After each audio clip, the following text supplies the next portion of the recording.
made all kinds of promises before you were elected, all the guarantees of the Congress. 4,000 rupees, for example, will be provided to unemployed youth.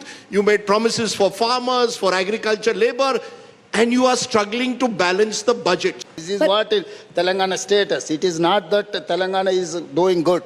आप जो गलतफहमी में था, मैं भी वही गलतफहमी 3.75 लाख करोड़ डेब्ट से ये जो इनकम है इसके हिसाब से हम कुछ कर सकता है, मगर कुर्सी में बैठने के बाद असली रूप हमें पता लग गया.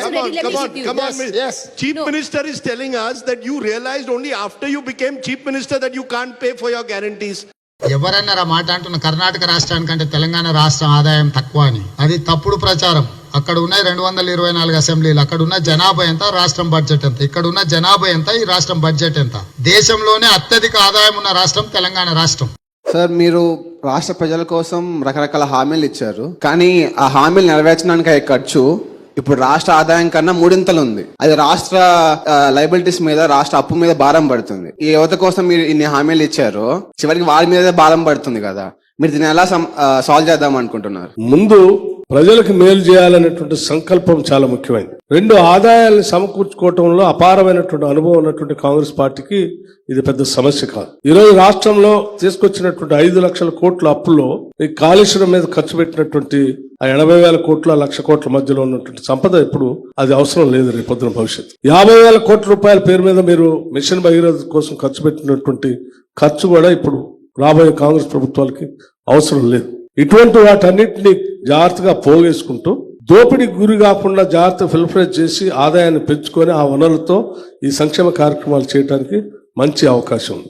ఇవాళ అర్హులైన అందరికి అక్కడి సూర్యుడు ఇక్కడ మొలిసిన 4,000 రూపాయల పెన్షన్ ఇచ్చి తీర్థము. రాష్ట్ర ఆదాయము పెరిగింది.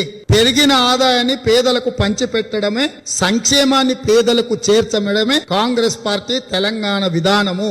మేము ఇచ్చిన స్కీమ్స్ 100 రోజులలో అమలు చేస్తామని ఇంత ఈజీగా చెప్తున్నాం మేము. అంటే మాకు లెక్కలు లేకుండానే 5 టైమ్స్ మేము ఎమ్మెల్యే, మినిస్టర్, ఎంపీగా ఉన్నాను. మేము చెప్తామా?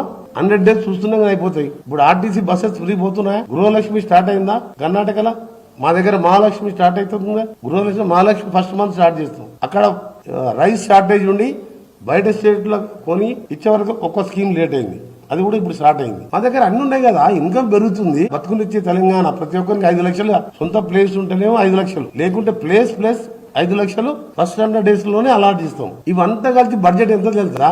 ఆయన 10 లక్షలు ఇచ్చే దళిత బంధు వాళ్ళ నాయకులకు దోషి పెడుతుంది, బీసీ బంధు, అవన్నీ పెడితే ఈ స్కీమ్స్ అన్ని అయిపోతాయి.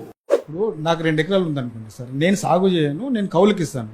అప్పుడు కౌలుదారుకి ఇస్తారా, నాకు ఇస్తారా? నీ భూమి యజమానికి వచ్చేది భూమి యజమానికి వస్తుంది, కౌలు రైతుకు వచ్చేది కౌలు రైతుకు వస్తుంది.